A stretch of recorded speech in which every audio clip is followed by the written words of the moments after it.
saaka waxaan rabnaa inaan dib u dhisno dhulkan mana naga aha wixii maxaa la dhihi jiray qolada oo showga dhigta igu sawir ma naga aha dhabay naga tahay dhagax been inta meel dhigna kama tagna anagu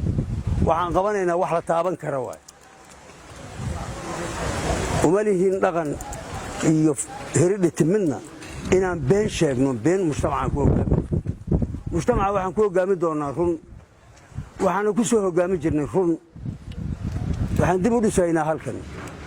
xagee laga keenayaa fanka waay fanka jeebabka reer hiiraana laga keenayaa lacagtu jeebabka reer hiiraanay ku jirtaa waa iskaa wax u qabso sida aan horeyba idinku sheegay inaan iskaa wax u qabso ku dhisno haddana waxaan ku dhisi doonnaa iskaa wax u qabso guryahan bangaariyada kan boostadu ahaa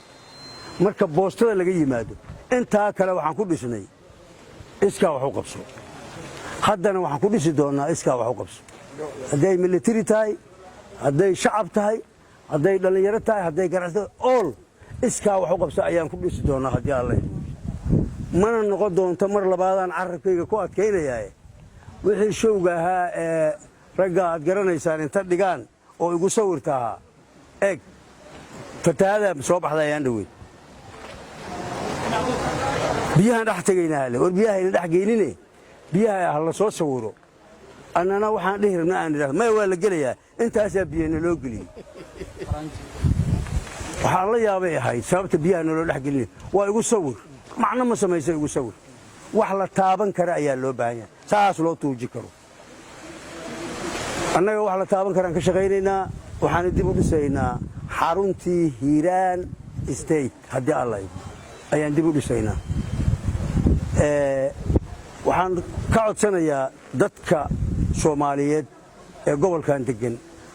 ama maxaanku iraadaayey jecel horumarka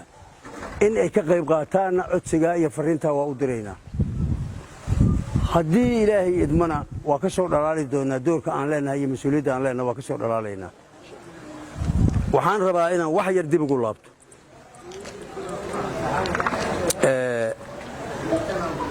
madaxweyne sheekh shariif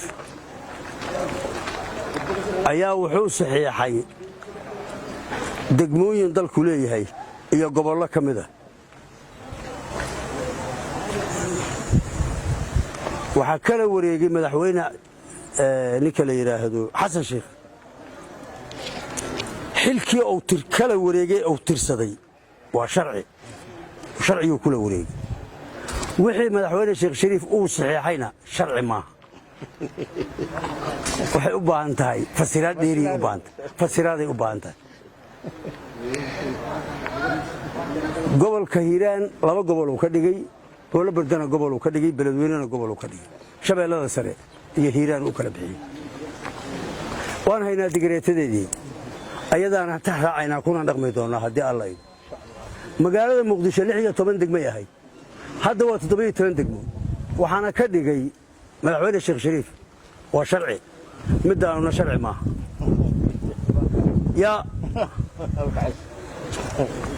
nas inuu saaraa laga rabaa madaxweyne xasan sheekh arrintaas political baa loo diidan yahay qaynuuniyan looma diidana siyaasiyana loo diidan yahay war waxaan idin leenahay markiina lagu xisaabtami jiray waanu ka baxnay hadda inaan xisaabtanaan diyaaruna dhigihiinana fura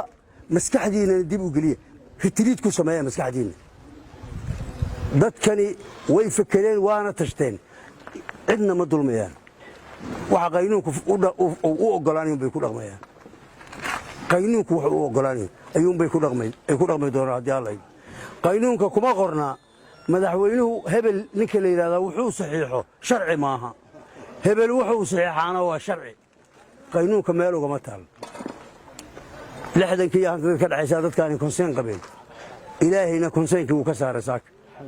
waxaan diyaar u nahay inaanu meel marina haddii alla idmo dhimbil daba hadday ka kulushahay inaan meel marinaan diyaar u nahay aad iyo aad mahadsantihiin